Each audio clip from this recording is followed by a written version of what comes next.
अपराध और दंड, अध्याय 2 भाग 7। बीच सड़क एक शानदार गाड़ी खड़ी थी जिसमें 2 सफेद घोड़े जुते हुए थे। गाड़ी में कोई भी नहीं था और कोचवान भी अपनी जगह से उतरकर पास ही खड़ा था। उसने घोड़ों की लगाम पकड़ रखी थी। चारों ओर बहुत से लोग जमा हो गए थे और सामने पुलिस वाले खड़े थे। उनमें से एक के हाथ में जलती हुई लालटेन थी जिसकी रोशनी वह पहियों के पास पड़ी हुई किसी चीज पर डाल रहा था। हर आदमी बातें कर रहा था, चीख रहा था, जोश में आकर कुछ बोल रहा था। कोचवान घबराया हुआ लग रहा था और बार बार यही कहता था, कैसी बदनसीबी है, हे भगवान, कितनी बड़ी बदनसीबी है। रस्कोल्निकोव धक्का देकर जहां तक हो सका आगे पहुंच गया। आखिर उस चीज को देखने में कामयाब रहा जिसकी वजह से यह सारा हंगामा मचा हुआ था और जिसमें लोग इतनी दिलचस्पी ले रहे थे। एक आदमी जमीन पर पड़ा था क्योंकि वह गाड़ी के नीचे आ गया था। जाहिर था कि बेहोश था और खून में लथपथ था। उसने कपड़े बहुत ही बुरी तरह पहन रखे थे, लेकिन वे कभी सभ्य लोगों के कपड़े रहे होंगे और चेहरे से खून बह रहा था। चेहरा बुरी तरह कुचल गया और विकृत हो गया था। साफ जाहिर था कि उसे बुरी तरह चोट आई थी। दया करना भगवान, कोचवान गिड़गिड़ा कर कह रहा था, मैं और क्या कर सकता था। अगर मैं गाड़ी तेज चला रहा होता या पुकार पुकार कर मैंने उससे हटने को न कहा होता तब भी कोई बात थी, लेकिन मैं तो बड़ी शांति से जा रहा था और मुझे कोई जल्दी नहीं थी। सभी ने देखा होगा, जैसे सब लोग जा रहे थे वैसे ही मैं भी जा रहा था। मगर ये तो सभी जानते हैं कि शराबी सीधा चल नहीं सकता। मैंने इसे सड़क पार करते देखा, लड़खड़ाता हुआ चल रहा था, बिल्कुल गिरा जा रहा था। मैंने आवाज दी, फिर दूसरी बार चिल्लाया, फिर तीसरी बार। फिर मैंने घोड़ों की रास खींची, लेकिन वह तो सीधा उनके पैरों के नीचे ही गिरा। उसने या तो जानबूझकर ऐसा किया या फिर बहुत ही नशे में था। घोड़े अभी जवान हैं और जरा में भड़क उठते हैं।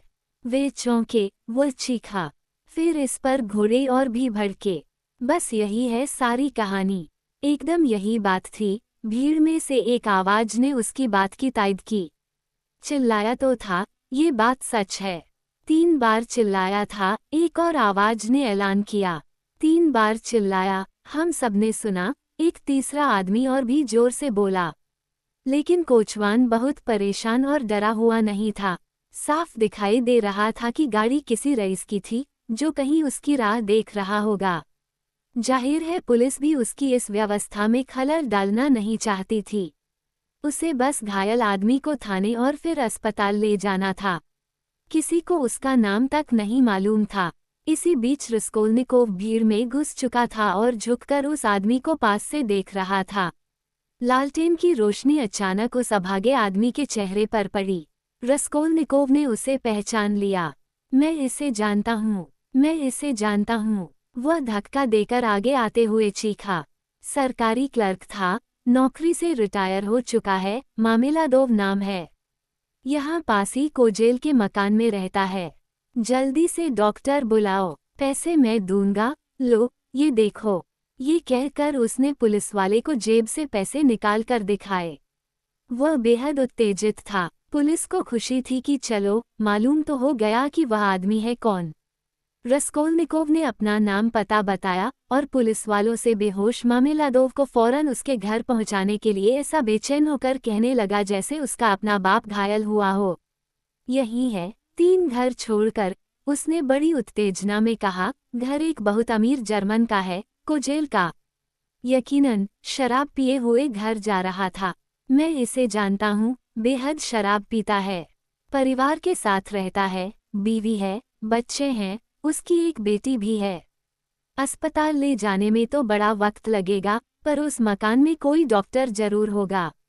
पैसे मैं दूंगा, घर पर कोई देखभाल करने वाला तो होगा। फौरन मरहम पट्टी हो जाएगी। अस्पताल पहुंचने तक तो यह मर ही जाएगा। सबकी नजरें बचाकर उसने पुलिस वाले के हाथ में चुपके से कुछ थमा दिया। लेकिन इसमें कोई बेईमानी की या गैर कानूनी बात नहीं थी। यूं भी यह नजदीकी मरहम पट्टी हो सकती थी। उन लोगों ने घायल आदमी को उठा लिया। बहुत से लोग हाथ लगाने को खुद आगे आए। कोजेल का मकान कोई 30 गज की दूरी पर था। रस्कोल्निकोव बड़ी सावधानी से मामेलादोव का सर पकड़े पीछे पीछे चल रहा था और रास्ता बताता जाता था। इधर इधर से सीढ़ियों पर सर ऊपर की तरफ करके ले जाना चाहिए। घूम जाओ, पैसे मैं दूंगा, किसी को कोई शिकायत नहीं रहेगी, वह बोलता ही रहा।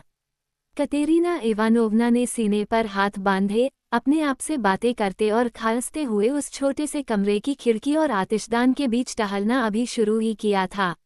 उसे जब भी थोड़ा सा वक्त मिलता था वह यही करती थी। इधर कुछ समय से वह अपनी बड़ी बेटी पोलेका से पहले से ज्यादा बातें करने लगी थी, जो अभी 10 साल की बच्ची थी।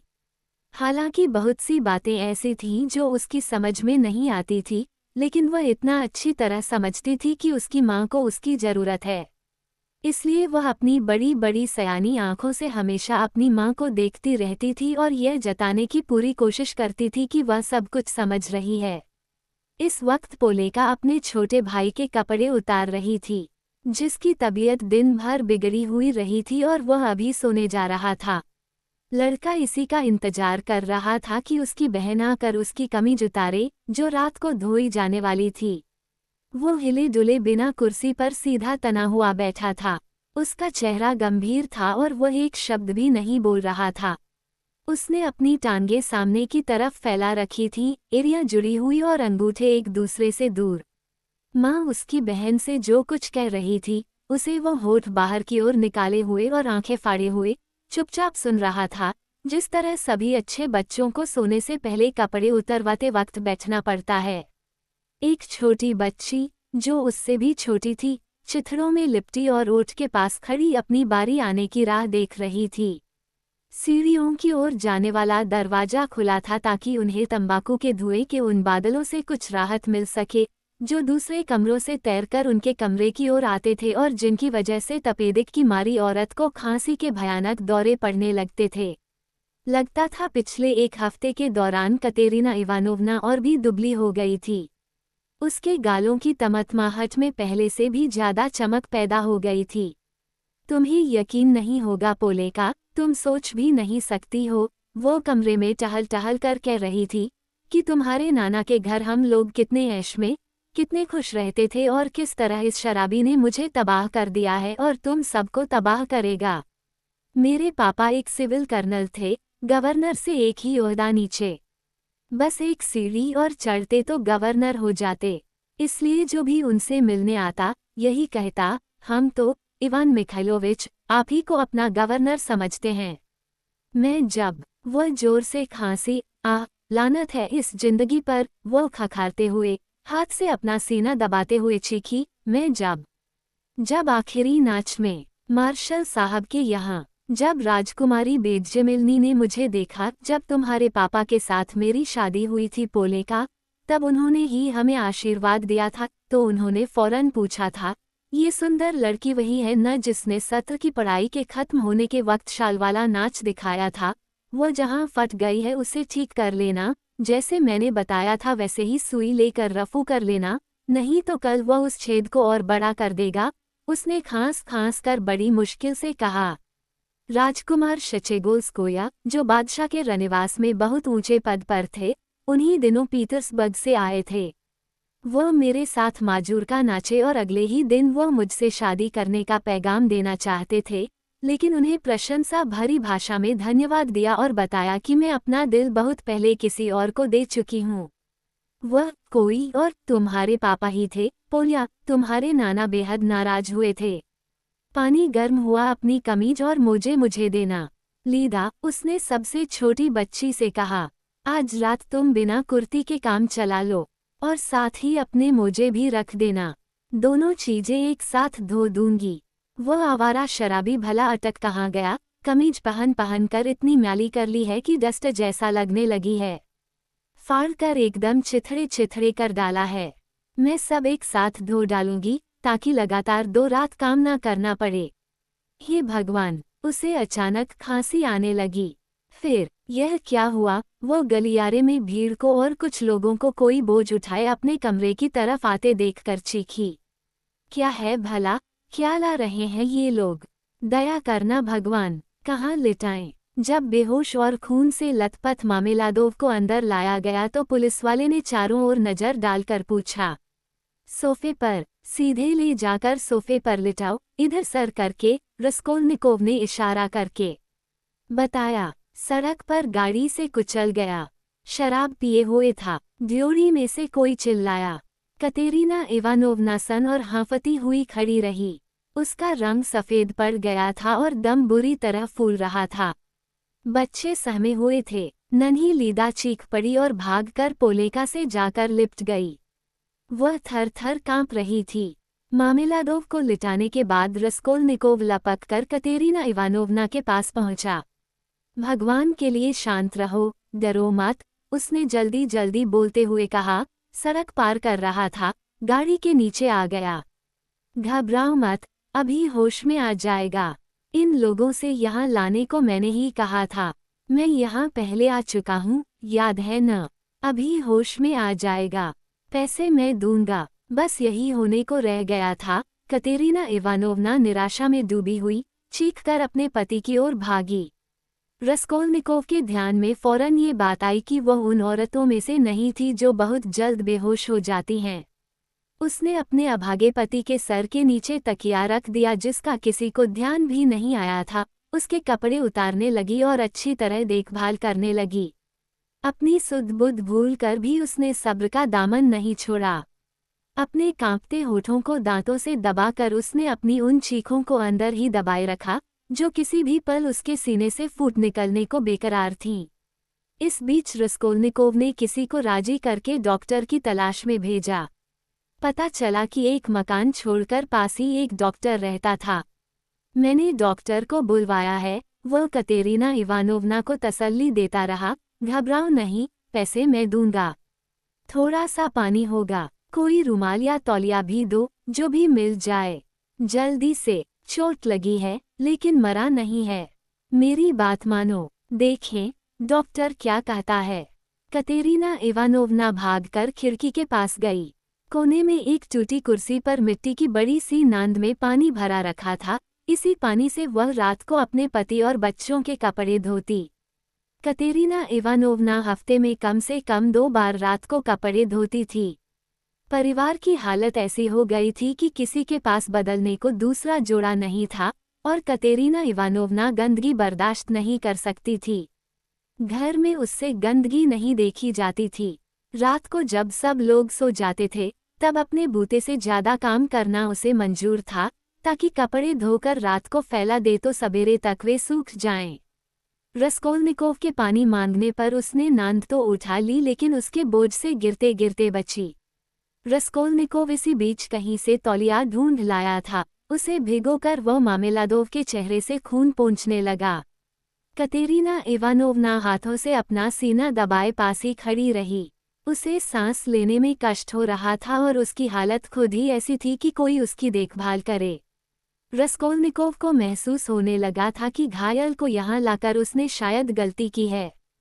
पुलिस वाला भी कुछ संकोच में डूबा हुआ पास ही खड़ा था।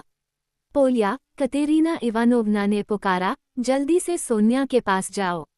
अगर वह घर पर ना हो तो वहाँ किसी से कह आना कि उसका बाप गाड़ी से कुचल गया है। जैसे ही आए सीधी यहाँ आए। भाग कर जाना। पोलेका, लो ये शाल लपेट लो। जितना तेज हो सके भाग कर जाना। कुर्सी पर बैठा हुआ छोटा लड़का अचानक चीखा। इसके बाद वह फिर वैसे ही गूंगों की तरह गोल गोल आंखें खोले पत्थर की मूरत की तरह बैठा रहा। टांगे सामने फैलाए, एड़ियां जोड़े हुए अंगूठे एक दूसरे से दूर। इस बीच कमरे में इतने लोग भर गए थे कि कहीं तिल धरने की जगह नहीं थी। एक को छोड़कर बाकी सब पुलिस वाले चले गए थे। थोड़ी देर वहीं रुककर वह सीढ़ियों पर से आते लोगों को बाहर भगाने की कोशिश कर रहा था। मादाम लिप्पेवक्सेल की उस चाल के सभी किराएदार अपने अपने कमरों से आकर वहीं जमा हो गए थे। शुरू में तो वे दरवाजे के पास दबे सिकुड़े खड़े रहे, लेकिन बाद में कमरे के अंदर आ गए। कतेरीना इवानोवना का गुस्सा भड़क उठा। कम से कम चैन से मरने तो दो। वह भीड़ पर चीखी, ये भी तुम लोगों को तमाशा है क्या? चले आए सिगरेट पीते हुए। वह फिर खांसने लगी। हैट भी लगा कर आते। एक तो हैट लगाए भी है। चलो फूटो भागो यहाँ से कम मरने वाले का तो लिहाज करो। खांसी के मारे उसका दम घुटा जा रहा था, पर उसकी डांट फटकार का लोगों पर असर पड़ा। साफ जाहिर था कि वे कतेरीना इवानोवना से थोड़ा डरते थे। सारे किराएदार एक एक करके फिर दरवाजे के पास दुबक गए। वे लोग मन ही मन एक अजीब संतोष का अनुभव कर रहे थे। ये भावना किसी आकस्मिक दुर्घटना के समय उस दुर्घटना के शिकार व्यक्ति के प्रियजन तक में देखी जाती है, और भावना से कोई भी मनुष्य मुक्त नहीं रहता, चाहे उसकी हमदर्दी और वेदना का रंग कितना ही गहरा हो। लेकिन बाहर से अस्पताल की चर्चा करती कुछ आवाजें सुनाई पड़ीं। कुछ लोग कह रहे थे कि यहाँ ये सब बखेड़ा करने की कोई जरूरत नहीं थी। ये कहो कि मरने की जरूरत नहीं थी। कतेरीना इवानोवना चीखकर उन लोगों पर अपना गुस्सा उतारने के लिए दरवाजे की ओर लपकी, लेकिन दरवाजे पर ही उसकी मुठभेड़ मादाम लिप्पेवक्सेल से हो गई। उसे उसी समय दुर्घटना की खबर मिली थी और खुद सारी गड़बड़ ठीक कराने के लिए वह भागी भागी वहां आई थी। वो एक झगड़ालू और बेलगाम जर्मन औरत थी। हे भगवान! वो अपने हाथों को आपस में कसकर जोर से चीखी, तुम्हारा मर्द शराब पियला हुआ, घोड़ा ने रौंदा। अभी अस्पताल पहुंचाने का उसे ए मेरा घर होएला है। अमालिया लुद्विगोवना, मैं तुमसे कहे देती हूँ कि जरा सोच समझ कर बातें करो। कतेरीना इवानोवना ने अकड़कर कहना शुरू किया। वह मकान मालकिन से हमेशा अकड़कर ही बातें करती थी ताकि वह अपनी हैसियत न भूले, और इस समय भी वह अपने आप को इस संतोष से वंचित नहीं रखना चाहती थी। अमालिया लुद्विगोवना, मैं पहले भी एक बार बोला तुमको कि उनको अमालिया लुद्विगोवना बोलने का हिम्मत नहीं करने का। हमारा नाम अमालिया इवानोवना, मालूम? तुम अमालिया इवानोवना नहीं, अमालिया लुद्विगोवना हो, और मैं मिस्टर लेबेजियातनिकोव जैसे लोगों में नहीं, जो तुम्हारे तलवे चाटते हैं, तुम्हारी चापलूसी करते हैं, और इस वक्त भी दरवाजे के पीछे खड़े हंस रहे हैं। सचमुच दरवाजे के पीछे से किसी के हंसने और जोर से यह कहने की आवाज आई थी कि दोनों में फिर ठान गई, इसलिए मैं तुम्हें हमेशा अमालिया लुद्विगोवना ही कहूंगी, हालांकि मेरी समझ में यह नहीं आता कि यह नाम तुम्हें क्यों इतना बुरा लगता है। तुमको खुद दिखाई नहीं देता कि सेम्योन जखारोविच का क्या हाल है? वे मर रहे हैं। मैं हाथ जोड़कर कहती हूँ कि दरवाजा फौरन बंद करो और किसी को अंदर न आने दो। कम से कम चैन से मरने तो दो, वरना मैं कहे देती हूँ कि गवर्नर जनरल साहब को कल ही तुम्हारी हरकतों की खबर दे दी जाएगी। राजकुमार जी मुझे बचपन से जानते हैं, उन्हें सेम्योन जखारोविच की भी अच्छी तरह याद है और वो कई बार उनके साथ उपकार कर चुके हैं।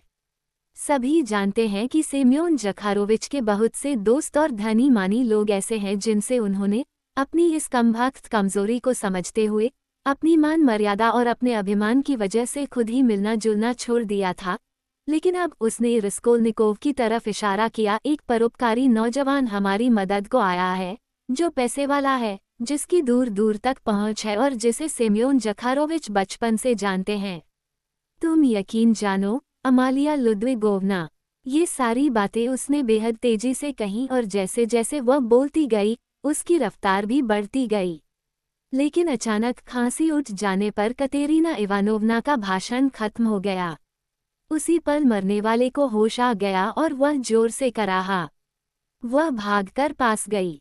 घायल ने आंखें खोली और किसी को पहचाने बिना या कुछ समझे बिना रस्कोल्निकोव को घूरता रहा, जो उसके ऊपर झुका खड़ा था। वह गहरी गहरी धीमी धीमी सांसें ले रहा था, जिससे उसे कष्ट हो रहा था। मुंह के कोनों से खून रिस रहा था और माथे पर पसीने की बूंदें छलक आई थीं। रस्कोल्निकोव को न पहचानकर वह बेचैनी से चारों ओर देखने लगा। कतेरीना इवानोवना उदास मगर कठोर चेहरा लिए उसे देखती रही। उसकी आंखों से आंसू बहने लगे। हे भगवान, सारा सीना कुचल कर धंस गया है। देखो तो खून कितना बह रहा है। उसने घोर निराशा में डूबे हुए कहा। कपड़े उतार दें, थोड़ा सा उधर घूमो सेम्योन जखारोविच, घूम पाओगे, उसने रोकर कहा। मामेलादोव ने उसे पहचान लिया। पादरी, उसने भर्राई हुई आवाज में कहा। कतेरीना इवानोवना चलकर खिड़की के पास गई और चौखट से सर टिकाकर निराश स्वर में बोली, ओह, लानत है इन जिंदगी पर। पादरी, मरने वाले ने एक पल चुप रहने के बाद फिर कहा, लोग बुलाने गए हैं। कतेरीना इवानोवना ने ऊंचे स्वर में चीख कर कहा। उसकी चीख सुनकर वह चुप हो गया। उदास और सहमी हुई आंखों से वो उसे तलाश करता रहा और वो वापस आकर सिरहाने खड़ी हो गई। लग रहा था उसे कुछ चैन आ गया है, लेकिन ये चैन ज्यादा देर नहीं टिका। जल्द ही उसकी नजरें अपनी लाडली बेटी लीदा पर टिक गई। वो कोने में खड़ी ऐसे कांप रही थी, गोया उसे दौरा पड़ा हो और अपनी आश्चर्य भरी भोली आंखों से उसे घूरे जा रही थी। आह! उसने बेचैन होकर बेटी की तरफ इशारा किया। वो कुछ कहना चाहता था। अब क्या है भला? Katerina Ivanovna चीखी।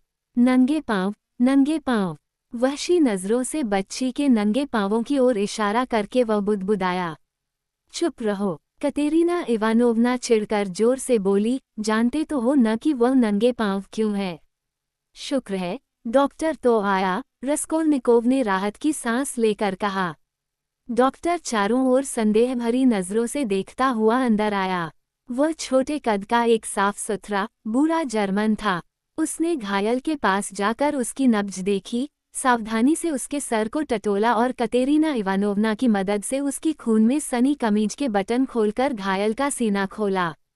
सीना बुरी तरह जख्मी था, काफी कुचल गया था और दाहिनी ओर की कई पसलियां टूट गई थीं।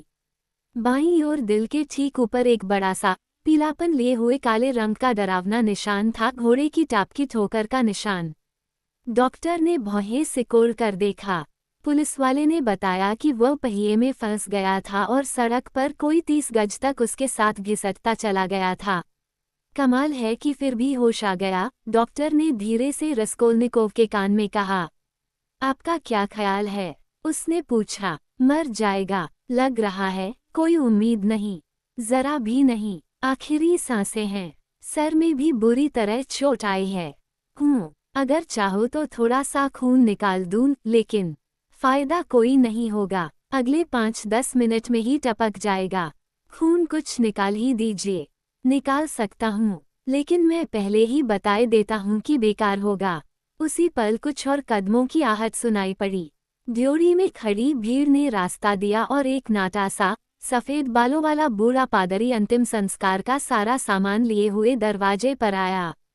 दुर्घटना जब हुई थी, तभी एक पुलिसवाला उसे बुलाने चला गया था। डॉक्टर ने पादरी के लिए जगह खाली कर दी और खुद उसकी जगह चला गया। दोनों ने एक दूसरे को कनखियों से देखा। रस्कोल्निकोव ने डॉक्टर से कुछ देर और रुके रहने की विनती की। डॉक्टर कंधे बिचकर ठहर गया। सभी लोग पीछे हट गए। मरने से पहले पाप स्वीकार का संस्कार जल्द ही पूरा हो गया। मरने वाले की शायद कुछ भी समझ में नहीं आ रहा था। वो उखड़ी आवाज में कुछ टूटे फूटे शब्द बोल रहा था, जो ठीक से सुनाई नहीं देते थे। कतेरीना इवानोवना ने लीदा का हाथ पकड़ा, छोटे लड़के को कुर्सी पर से उठाया, कोने में आतिशदान के पास घुटनों के बल बैठ गई और बच्चों को सामने घुटनों के बल बिठाया। छोटी बच्ची कांप रही थी, लेकिन लड़का नंगे घुटनों के बल बैठा नियमित रूप से थोड़ी थोड़ी देर बाद हाथ उठाकर नपे तुले ढंग से सीने पर उंगलियों से सलीब का निशान बनाता था और झुककर जमीन पर माथा टेक देता था। लगता था उसे इसमें कोई विशेष संतोष मिल रहा हो। कतेरीना इवानोवना दांतों में होठ दबाए आंसू रोकने की कोशिश कर रही थी। वह प्रार्थना भी करती जाती थी और बीच बीच में लड़के की कमीज खींचकर सीधी भी करती जाती थी। प्रार्थना करना बंद किए बिना और अपनी जगह से उठे बिना अलमारी पर से एक रुमाल उठाकर उसने बच्ची के कंधों पर डाल दिया था। इसी जिज्ञासावश किसी ने अंदर के कमरों की तरफ वाला दरवाजा खोला। ड्योढ़ी में सीढ़ियों पर सभी कमरों से तमाशा देखने के लिए बाहर निकल आए लोगों की भीड़ बढ़ती जा रही थी, लेकिन कोई चौखट से आगे बढ़ने की हिम्मत नहीं कर रहा था। इस पूरे दृश्य पर मोमबत्ती के एक छोटे से टुकड़े की ही रोशनी पड़ रही थी। उसी समय पोलेका, जो अपनी बहन को बुलाने चली गई थी, भीड़ को चीरती हुई दरवाजे पर आई। वह तेज भागकर आने की वजह से हाँफ रही थी। उसने अपना रूमाल खोला, माँ को ढूंढकर उसके पास गई और बोली, अभी आ रही है, रास्ते में मिली थी। माँ ने अपने पास उसे भी घुटनों के बल बिठा लिया। एक नौजवान लड़की सहमी सहमी चुपचाप भीड़ के बीच से रास्ता बनाती आगे आई। तंगी, चिथड़ों, मौत और निराशा के उस माहौल के बीच उस कमरे में उसका आना कुछ अजीब सा लग रहा था। वह भी फटे पुराने कपड़े ही पहने थी। सारे कपड़े एकदम सस्ती किस्म के थे, लेकिन उन्हें जिस तरह सजाकर पहना गया था उस पर बाजारों सज की एक खास छाप थी, और उनके शर्मनाक मकसद के बारे में किसी तरह का शक नहीं रह जाता था। सोनिया दरवाजे पर आकर ठिठकी और घबराई हुई, हर चीज से बेखबर, चारों ओर देखने लगी। 4 बार बिकने के बाद अपने पास तक पहुंचने वाली भड़कीली पोशाक को भी वह भूल गई थी।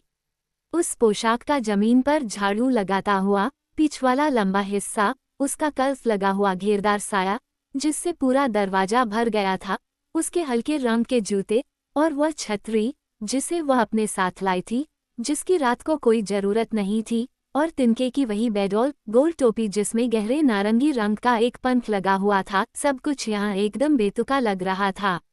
बड़े बांकपन से एक ओर को झुकी हुई उस हेट के नीचे एक पीला सा और सहमा हुआ चेहरा, खुले हुए होंठ और दहशत से फटी आंखें।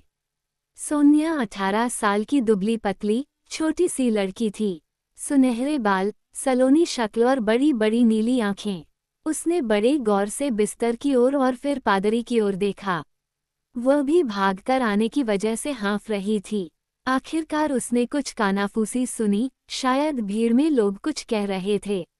उसने नीचे देखा और कदम बढ़ाकर कमरे में चली गई, लेकिन दरवाजे से बहुत आगे नहीं बढ़ी। संस्कार पूरा हो चुका था। कतेरीना इवानोवना फिर अपने पति के पास गई।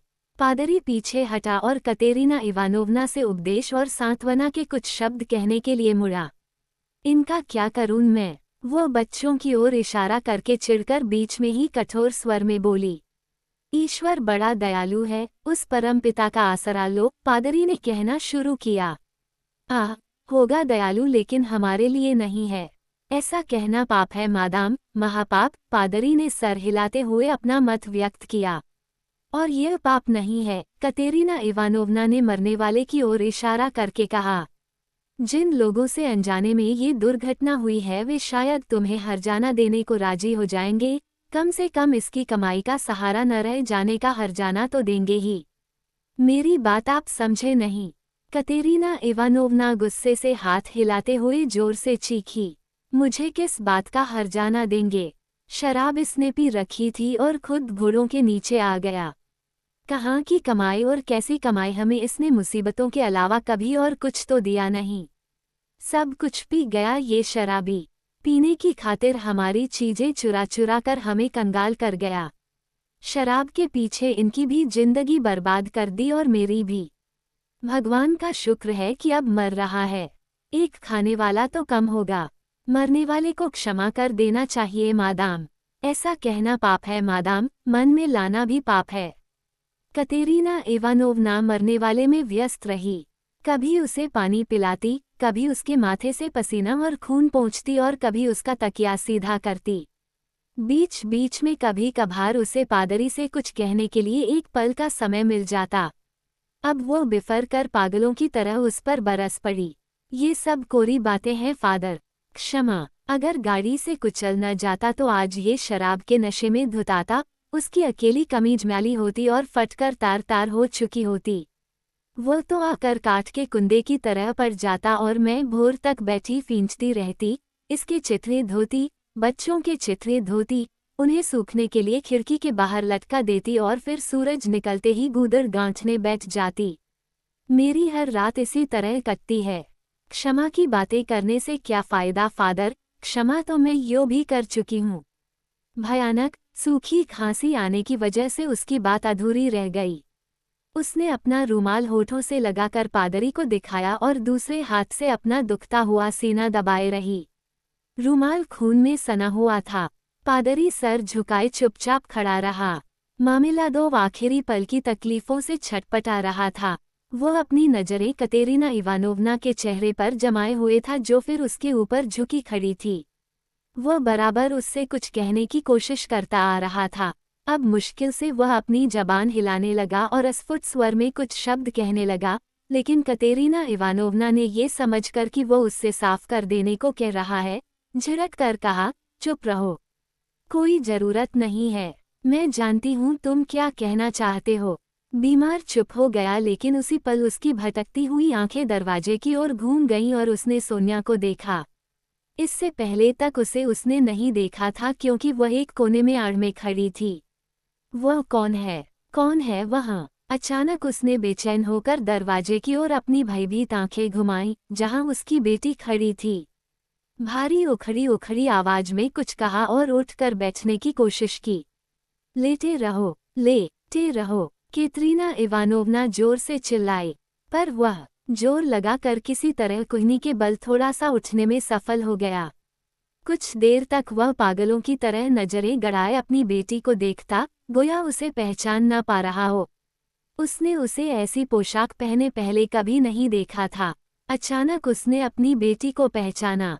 इस भड़कीली सज धज और इस अपमानित स्थिति में वो एकदम टूटी हुई और शर्मिंदा सी लग रही थी, और बड़े दबे दबे ढंग से मरते हुए बाप से विदाई के 2 शब्द कहने के लिए अपनी बारी की राह देख रही थी। मरने वाले के चेहरे पर गहरी तकलीफ के निशान साफ दिखाई दे रहे थे। सोनिया, मेरी बेटी, मुझे माफ कर देना, वह जोर से बोला और अपना हाथ उसकी ओर बढ़ाने की कोशिश की। लेकिन वह अपना संतुलन खो बैठा और सोफे से मुंह के बल फर्श पर लुढ़क गया। लोग उसे उठाने के लिए लपके, उसे उठाकर फिर सोफे पर लिटाया, लेकिन वह मर रहा था। सोनिया के मुंह से जरा सी चीख निकल गई। वो उसकी ओर लपकी, उसे गले से लगा लिया और बड़ी देर तक बिना हिले डुले उसे गले से लगाए रही। उसने उसकी बाहों में ही दम तोड़ा। जो उसका नसीब था, उसे मिल गया। कतेरीना इवानोवना अपने पति की लाश को देखकर चीखी, लेकिन अब क्या किया जाए? इनका कफन दफन कैसे करूं? कल इन सबको क्या खिलाऊंगी? रस्कोल्निकोव कतेरीना इवानोवना के पास गया। कतेरीना इवानोवना, उसने कहना शुरू किया, आपके शौहर ने पिछले हफ्ते मुझे अपनी पूरी जिंदगी और अपने हालात के बारे में बताया था। यकीन मानिए, आपकी चर्चा उसने जिस तरह की थी उससे साफ लगता था कि उसके दिल में आपके लिए बेहद गहरी इज्जत थी। उस शाम के बाद, जब मुझे पता लगा कि उसे आप सबसे कितना गहरा लगाव था, और कतेरीना इवानोवना, वह अपनी इस कमबख्त कमजोरी के बावजूद खास तौर पर आपसे कितना प्यार करता था, आपकी कितनी इज्जत करता था, तो हम दोस्त बन गए। अब मुझे मौका दीजिए कि मैं अपने मर चुके दोस्त का कर्ज चुकाने के लिए कुछ कर सकूं। ये 20 रूबल हैं, मेरे ख्याल से अगर इनसे आपकी कुछ मदद हो सके तो। मैं, मतलब ये कि फिर आऊँगा, जरूर आऊँगा, मैं शायद कल ही आऊँ। अच्छा, तो चलता हूँ। ये कहकर वह जल्दी से कमरे के बाहर निकल गया और भीड़ के बीच से रास्ता बनाता हुआ सीढ़ियों की ओर चला। लेकिन भीड़ में अचानक उसकी मुठभेड़ निकोदिम फोमिच से हो गई। उन्हें दुर्घटना की खबर मिली तो वह खुद सारी हिदायतें देने वहां आए थे। उस दिन थाने में जो बातें हुई थीं, उसके बाद से दोनों की मुलाकात नहीं हुई थी, लेकिन निकोदिम फोमिच ने उसे फौरन पहचान लिया। अरे तुम, उन्होंने पूछा। मर गया, रस्कोल्निकोव ने जवाब दिया। डॉक्टर और पादरी आकर जा चुके हैं और जैसा होना चाहिए था, सब हो गया है। उस बेचारी औरत को बहुत परेशान न कीजिएगा, वह पहले से ही तपेदिक की मारी हुई है। हो सके तो उसे दिलासा दीजिएगा। मैं जानता हूँ, आप बहुत रहमदिल आदमी हैं। रस्कोल्निकोव ने सीधे उनकी आंखों में आंखें डालकर मुस्कराते हुए कहा। हुआ क्या है? लेकिन तुम्हारे कपड़ों पर खून कितना लगा है? निकोदिम फोमिच ने लैंप की रोशनी में रस्कोल्निकोव की वास्कट पर खून के कुछ ताजे धब्बे देखकर कहा। हाँ, मैं खून में नहाया हुआ हूँ, रस्कोल्निकोव ने अजीब अंदाज से कहा, फिर मुस्कुराया और सर हिलाकर सलाम करते हुए नीचे उतर गया। वह धीरे धीरे कदम रखता हुआ सीढ़ियां उतरने लगा। उसे बुखार चढ़ रहा था, लेकिन उसे इसका एहसास नहीं था। अचानक उसके अंदर जीवन और शक्ति की जो नई भरपूर संवेदना उमड़ी थी, उसमें वह पूरी तरह डूबा हुआ था। इस संवेदना की तुलना उस आदमी की संवेदना से की जा सकती है जिसे मौत की सजा सुना दिए जाने के बाद अचानक माफ कर दिया गया हो। जब वह आधी सीढ़ियां उतर चुका था, तो घर लौटता हुआ पादरी उसके पास से होकर गुजरा। रस्कोल्निकोव ने आंखों ही आंखों में सलाम करके उसे आगे निकल जाने दिया। वह अभी आखिरी सीढ़ियां उतर रहा था कि पीछे से किसी के जल्दी जल्दी सीढ़ियां उतरने की आहट सुनाई दी। कोई उसके पीछे आ रहा था। वह पोलिका थी। वह उसके पीछे भागती हुई पुकार रही थी, सुनिए, सुनिए तो। रस्कोल्निकोव ने मुड़कर देखा। वह सीढ़ियों के लगभग नीचे तक पहुंच चुकी थी और उससे एक सीढ़ी ऊपर आकर रुक गई थी। नीचे आंगन में से मध्यम रोशनी आ रही थी। रस्कोल्निकोव ने बच्ची का दुबला पतला लेकिन छोटा सा सुंदर चेहरा देखा। वो बच्चों जैसी खिली हुई मुस्कुराहट के साथ उसे देख रही थी। वो उसके लिए एक संदेश लेकर आई थी, जिसे पहुंचाकर उसे स्पष्ट था कि बहुत खुशी हो रही थी। बताइए तो, आपका नाम क्या है? और आप रहते कहाँ हैं? उसने जल्दी जल्दी हाँफती हुई आवाज में कहा। रस्कोल्निकोव ने दोनों हाथ उसके कंधों में रख दिए और खुशी के मारे निढाल होकर उसे देखता रहा। उस बच्ची को देखकर बेहद खुशी हो रही थी, पर क्यों, ये वह बता नहीं सकता था। तुम्हें किसने भेजा है? सोनिया दीदी ने भेजा है, लड़की ने और भी खिलकर मुस्कुराते हुए जवाब दिया। मुझे मालूम था कि तुम्हारी सोनिया दीदी ने ही तुम्हें भेजा है। माँ ने भी भेजा है। जब सोनिया दीदी मुझे भेज रही थी तब माँ ने भी आकर कहा था, भाग कर जाना, पोलेका। तुम सोनिया दीदी को प्यार करती हो। मुझे उनसे जितना प्यार है, उतना किसी से भी नहीं, पोलेका ने काफी एतमाद से जवाब दिया और अचानक उसकी मुस्कुराहट अधिक गंभीर हो गई। तुम मुझसे भी प्यार करोगी? अपने सवाल के जवाब में उसने देखा, उस छोटी सी बच्ची का चेहरा उसकी ओर बढ़ रहा था और उसने भोलेपन से अपने भरे भरे होठ उसे प्यार करने के लिए आगे कर रखे थे। सूखी लकड़ी जैसी उसकी पतली पतली बाहों ने अचानक उसे कसकर जकड़ लिया। उसका सर उसके कंधे पर टिक गया और वो मासूम बच्ची अपना चेहरा उसके चेहरा से सटाकर चुपके चुपके रोने लगी। मुझे पापा का बड़ा दुख है, उसने पल भर बाद अपना भीगा हुआ चेहरा उठाकर हाथ से आंसू पोंछते हुए कहा। अब तो बस मुसीबतें ही मुसीबतें हैं, उसने अचानक अपनी बात में इतना और जोर दिया। उसके चेहरे पर वही गंभीर भाव था, जो बच्चे उस समय अपने चेहरे पर लाने की कोशिश करते हैं, जब वे बड़े लोगों की तरह कोई बात कहना चाहते हैं। तुम्हारे पापा तुम्हें प्यार करते थे। सबसे ज्यादा प्यार लीदा से करते थे। वो जरा भी मुस्कुराए बिना गंभीर भाव से बड़े लोगों की तरह बोलती रही। वह इसलिए उसे प्यार करते थे कि एक तो वह बहुत छोटी है और फिर बीमार भी रहती है। हमेशा उसके लिए कोई ना कोई चीज लाते रहते थे। लेकिन हम लोगों को उन्होंने पढ़ना सिखाया, मुझे व्याकरण पढ़ाया और बाइबल भी। उसने गरिमा से कहा, माँ कभी कुछ नहीं कहती थी, लेकिन हम जानते थे कि उन्हें यह अच्छा लगता था और पापा भी जानते थे। माँ मुझे फ्रांसीसी पढ़ाना चाहती है, क्योंकि मेरी पढ़ाई शुरू होने का समय अब आ गया है। और तुम्हें प्रार्थना करना आता है? हाँ, बिल्कुल आता है। बहुत दिन से मैं अपने आप प्रार्थना कर लेती हूँ क्योंकि अब मैं बड़ी हो गई हूँ ना। लेकिन कोलिया और लीदा जो कुछ माँ बताती हैं, उसे ही जोर जोर से दोहराते हैं। सबसे पहले तो वे देवी मरियम की वंदना दोहराते हैं, फिर एक और प्रार्थना दोहराते हैं, प्रभु सोनिया दीदी को क्षमा कर देना और उस पर अपनी कृपा रखना, क्योंकि हमारे बड़े पापा तो मर चुके हैं और ये दूसरे वाले हैं, लेकिन हम इनके लिए भी प्रार्थना करते हैं। पोलेका, मेरा नाम रोदियोन है। कभी कभी मेरे लिए भी प्रार्थना कर लेना, और अपने सेवक रोदियोन पर भी, बस इतना ही और कुछ नहीं। मैं जीवन भर आपके लिए प्रार्थना करूंगी, छोटी बच्ची ने उत्साह से हामी भरी।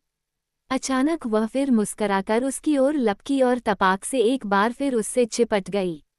रस्कोल्निकोव ने उसे अपना नाम और पता बताया और अगले दिन जरूर आने का वादा किया।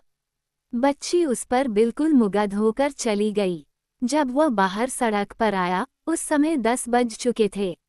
5 मिनट बाद वह पुल पर उसी जगह खड़ा था, जहां से वो औरत पानी में कूदी थी। बस, बहुत हो चुका, उसने गर्मजोशी और कुछ खुशी से कहा। कोरे भ्रमों, काल्पनिक आतंकों और प्रेतछायाओं से अब मेरा कोई वास्ता नहीं। जीवन सत्य है। क्या अभी अभी मैं जीवन नहीं जी रहा था? उस बुढ़िया के साथ मेरा जीवन मर तो नहीं गया। उसे स्वर्ग का राज्य मुबारक हो। और अब, मेम साहब, बहुत हो चुका, मेरा पिंड छोड़ो।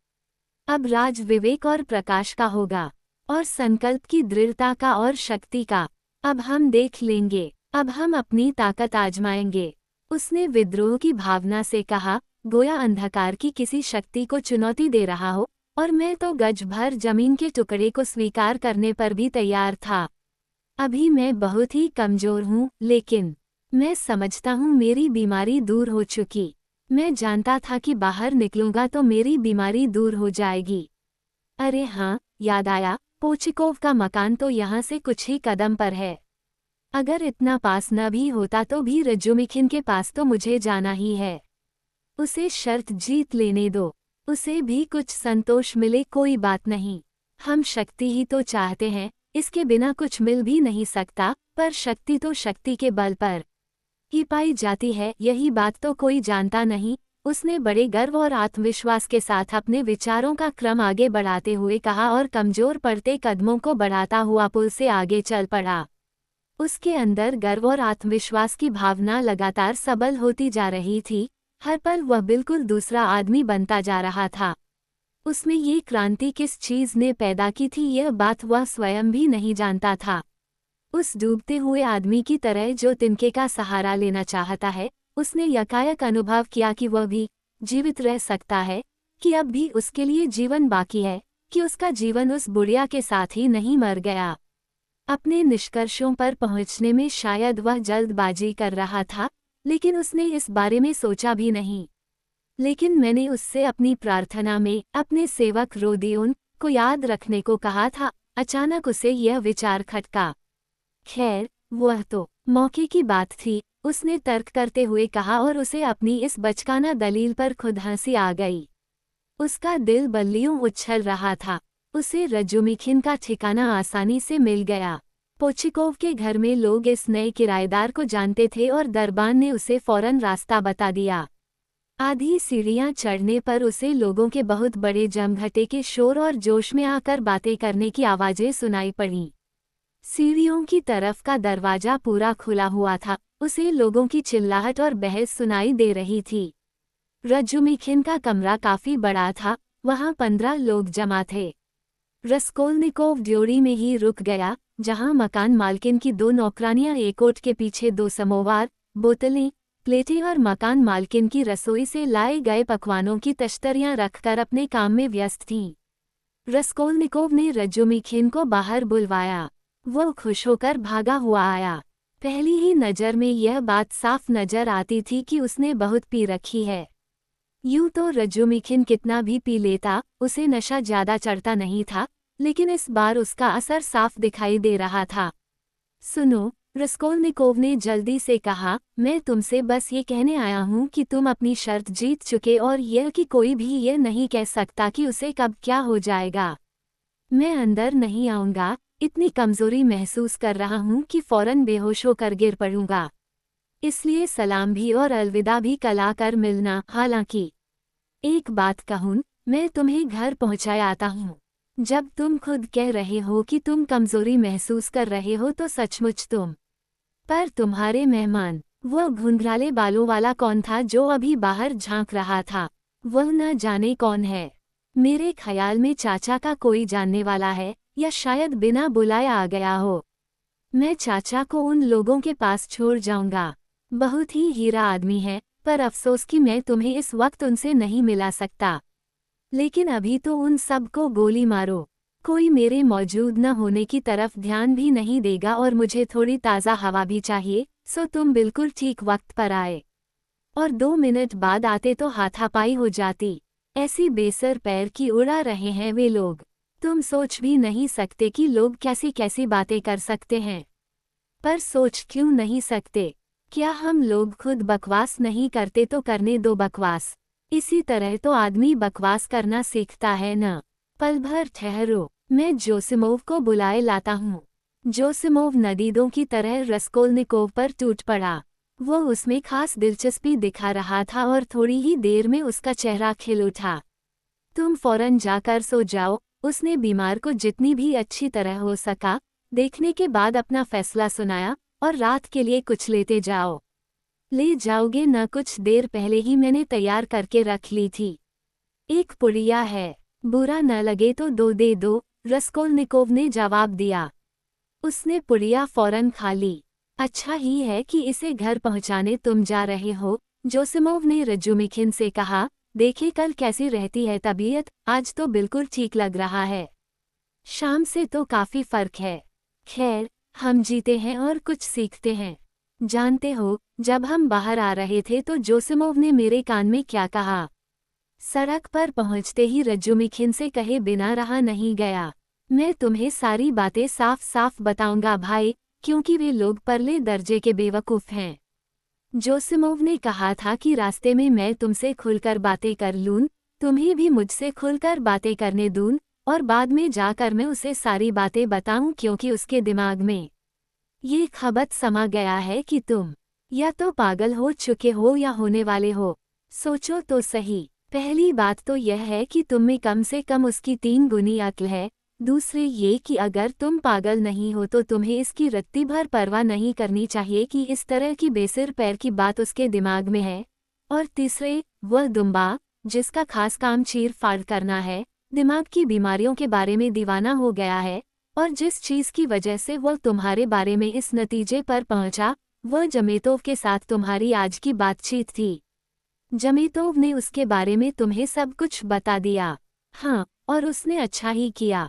अब मेरी समझ में आ गया कि इस सब का मतलब क्या है, और जमेतोव की भी समझ में आ गया।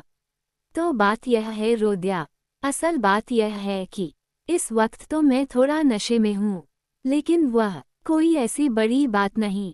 बात यह है कि यह ख्याल, तुम समझते हो न, उनके दिमाग में पनप रहा था। समझ रहे हो कि नहीं? मतलब ये कि कोई खुलकर कहने की हिम्मत नहीं करता था, क्योंकि यह ख्याल था ही इतना बेतुका। और खासकर उस पुताई करने वाले की गिरफ्तारी के बाद तो वह बुलबुला फूटकर हमेशा के लिए खत्म हो गया है। लेकिन ये लोग इतने बेवकूफ़ क्यों होते हैं? उस वक्त मैंने जमेतोव को बहुत झाड़ा था। ये बात हम लोगों तक ही रहे भाई, कभी इशारे में भी यह जाहिर न होने देना कि तुम इसके बारे में जानते हो। मैंने देखा है कि वह ज़रा तुनक मिजाज आदमी है। वह बात लुइजा इवानोवना के यहाँ की थी, लेकिन आज सारी बात साफ हो गई है। इस सब की जड़ वह इलिया पेत्रोविच है। उसने थाने में तुम्हारे बेहोश होने का फ़ायदा उठाया, लेकिन अब वह खुद इस बात पर शर्मिंदा है। मुझे मालूम है कि रस्कोल्निकोव उसका एक एक शब्द उत्सुकता से सुन रहा था। रजुमिखिन ने इतनी पी रखी थी कि खुलकर बातें कर रहा था। उस वक्त मैं इसलिए बेहोश हो गया था कि वहाँ घुटन बहुत थी और रंग रोगन की बेहद बदबू थी। रस्कोल्निकोव ने कहा, सफाई देने की क्या जरूरत? और बस रंग रोगन की बात भी नहीं थी, तुम्हें बुखार तो महीने भर से आ रहा था। जोसिमोव इस बात का गवाह है। लेकिन अब बच्चों की ऐसी अक्ल गुम है कि तुम यकीन नहीं करोगे। कहता है, मैं उसकी कानी उंगली के बराबर भी नहीं। मतलब है, तुम्हारी भाई, कभी कभी उसके दिल में भी अच्छी भावनाएं आती हैं, लेकिन वह सबक जो तुमने उसे आज रंगमहल में सिखाया, उसका तो जवाब नहीं। तुमने उसे इतना दहला दिया है कि जानते हो, उसे दौरा सा पड़ गया था। तुमने एक बार फिर उसे उस सारी भयानक बकवास के सच होने का यकीन दिला दिया था, और फिर अचानक उसे ठेंगा दिखा दिया। अब बोलो, क्या मतलब निकालते हो? इसका लाजवाब काम किया तुमने। अब वो पूरी तरह चकनाचूर हो चुका है, बिल्कुल खलास। क्या उस्तादों वाला हाथ दिखाया है, कसम से, ये लोग इसी के काबिल हैं। काश कि मैं भी वहाँ होता। वह तुमने मिलने को बहुत बेचैन था। पोफिरी भी तुमसे मिलना चाहता है। अच्छा, वह भी, लेकिन उन लोगों ने मुझे पागल क्यों समझ लिया था? नहीं यार, पागल नहीं। शायद मैंने ही बात को बहुत बड़ा चढ़ा कर कह दिया। मेरे भाई, देखो, जो बात उसे खटकी थी वह ये थी कि वही एक बात थी जिसमें तुम्हें कुछ दिलचस्पी मालूम होती थी। पर अब ये बात साफ हो गई कि तुम्हें उसमें दिलचस्पी क्यों थी, सारे हालात जान लेने के बाद। और उस बात से तुम्हारी चिड़चिड़ाहट कितनी बढ़ जाती थी, और उसकी वजह से तुम्हारी बीमारी भी बढ़ जाती थी। मैं थोड़ा नशे में हूँ भाई, बस, और कुछ नहीं। लानत हो उस पर, उसकी अपनी एक सनक है। मैं तुम्हें बताता हूँ, उसे दिमाग की बीमारियों का खबत हो गया है। लेकिन तुम जरा भी परवाह न करना। कुछ पल दोनों चुप रहे। सुनो रजुमिखिन, रस्कोल्निकोव ने कहा, मैं तुम्हें साफ साफ बता देना चाहता हूँ, मैं अभी एक मरते हुए आदमी के पास से आ रहा हूँ। एक क्लर्क था जो मर गया। मैं अपना सारा पैसा उन लोगों को दे आया, और इसके अलावा अभी मुझे किसी ऐसे शख्स ने चूमा है कि अगर मैंने किसी की जान भी ली होती तब भी वह सच तो यह है कि वहाँ मुझे कोई और भी मिला था, गहरे नारंगी रंग का पर लगाए। लेकिन मैं बकवास कर रहा हूँ, मुझे बहुत बहुत कमजोरी आ रही है, सहारा दो जरा। वो रही सीढ़ियाँ। क्या बात है, हो क्या गया तुम्हें? रज्जुमिखिन ने फिक्र में पड़कर पूछा। कुछ चक्कर आ रहा है, लेकिन बात ये भी नहीं है, मैं बहुत उदास हूँ, बेहद उदास। औरतों की तरह। देखो, वो क्या है, देखो, देखो, क्या है? दिखाई नहीं देता मेरे कमरे में रोशनी, दरार में से। वे लोग सीढ़ियों की आखिरी किस्त तक पहुंच चुके थे। मकान मालकिन इसी मंजिल पर रहती थी और नीचे से उन्हें साफ दिखाई दे रहा था कि रस्कोल्निकोव की कोठरी में रोशनी थी। अजीब बात है, नस्तास्या होगी, रज्जुमिखिन ने अटकल लगाई। वो इस वक्त मेरे कमरे में कभी नहीं आती और न जाने कब की सो गई होगी, लेकिन मुझे कोई परवाह नहीं, तो मैं चला। क्या मतलब, मैं तुम्हारे साथ चल रहा हूँ? दोनों साथ चले गए अंदर। ये तो मैं जानता हूँ कि दोनों साथ अंदर चले गए, लेकिन मैं यही तुमसे हाथ मिला लेना चाहता हूँ। हाथ लाओ, फिर मिलेंगे। तुम्हें हो क्या गया है, रोद्या? कुछ नहीं, आओ चलो, गवाह रहना। वे सीढ़ियाँ चढ़ने लगे। रज्जुमिखिन को अचानक ख्याल आया कि जोसिमोव की बात शायद ठीक ही हो। मैंने अपनी बकबक से उसे फिर परेशान कर दिया है। वह मुंह ही मुंह में बुदबुदाया। जब वे दरवाजे के पास पहुंचे तो उन्हें कमरे में आवाजें सुनाई दी। क्या हो सकता है भला? रज्जुमिखिन चीखा। रस्कोल्निकोव ने आगे बढ़कर दरवाजे का हत्था पकड़ा, उसे पूरा खोल दिया और चौखट पर अवाक खड़ा रह गया। उसकी माँ और बहन सोफे पर बैठी 1.5 घंटे से उसकी राह देख रही थीं। उसे उनके वहां होने की उम्मीद क्यों नहीं थी? उसने उनके बारे में क्यों नहीं सोचा? हालांकि यह खबर उसी दिन उसे पहुंचा दी गई थी कि वे चल चुकी हैं, रास्ते में हैं और कभी भी पहुंच सकती हैं। उन्होंने 1.5 घंटा नस्तास्या से दुनिया भर के सवाल पूछने में लगा दिया था। वो इस वक्त भी उनके सामने खड़ी थी और अब तक उन्हें सब कुछ बता चुकी थी। आज बीमारी की हालत में उसके भाग जाने की खबर सुनकर वे बहुत डर गई थीं। नस्तास्या के बयान से उन्हें ये भी पता चल चुका था कि वह सरसामी हालत में था। हे भगवान, उसे हो क्या गया? दोनों रोती रहीं। उस 1.5 घंटे तक दोनों न जाने किस कदर घोर तकलीफ से बेचैन रहीं। रस्कोल्निकोव के अंदर आते ही दोनों खुशी के मारे फूली न समाईं, चीख पड़ीं। दोनों उसकी ओर लपकीं, लेकिन वह मुर्दे की तरह खड़ा रहा। अचानक एक असह्य वेदना ने उसे आन घेरा था, जैसे बिजली टूटी हो। उसने उन्हें गले लगाने के लिए अपने हाथ भी नहीं बढ़ाए, वह हाथ उठा ही नहीं पाया। माँ और बहन ने उसे अपनी बाहों में जकड़ लिया, उसे प्यार किया, हंसने और चिल्लाने लगीं। उसने एक कदम आगे बढ़ाया, लड़खड़ाया और गश खाकर जमीन पर गिर पड़ा। चिंता, दहशत भरी चीखें, कराहें। रज्जुमिखिन, जो अभी तक चौखट पर खड़ा था, झपट कर कमरे के अंदर आया। उसने बीमार को अपनी मजबूत बाहों में उठा लिया और पल भर में सोफे पर लिटा दिया। कोई बात नहीं है, कोई बात नहीं, उसने माँ और बहन से चीख कर कहा। गश आ गया है, कोई खास बात नहीं है। अभी अभी डॉक्टर बता रहा था कि अब हालत पहले से बहुत अच्छी है, काफी ठीक है। थोड़ा पानी तो लाना, देखिए इसे होश आने लगा। ये कहकर उसने दुनिचका की बाँह जोर से पकड़ी, इतने जोर से कि वह लगभग उखड़ ही गई, और उसे झुकाकर दिखाया कि वह फिर बिल्कुल ठीक हो गया है। माँ बेटी ने विभोर होकर कृतज्ञता के साथ उसकी ओर इस तरह देखा, गोया वह उनका त्राता हो। वे दोनों नस्तास्या से सब कुछ सुन चुकी थीं कि उनके रोद्या की बीमारी के दौरान इस योग्य नौजवान ने उसके लिए क्या क्या किया था। उस रात दुनिचका के साथ अपनी बातचीत के दौरान पुलखेरिया अलेक्सांद्रोवना रस्कोल्निकोवा उसकी चर्चा इसी नाम से करती रहीं।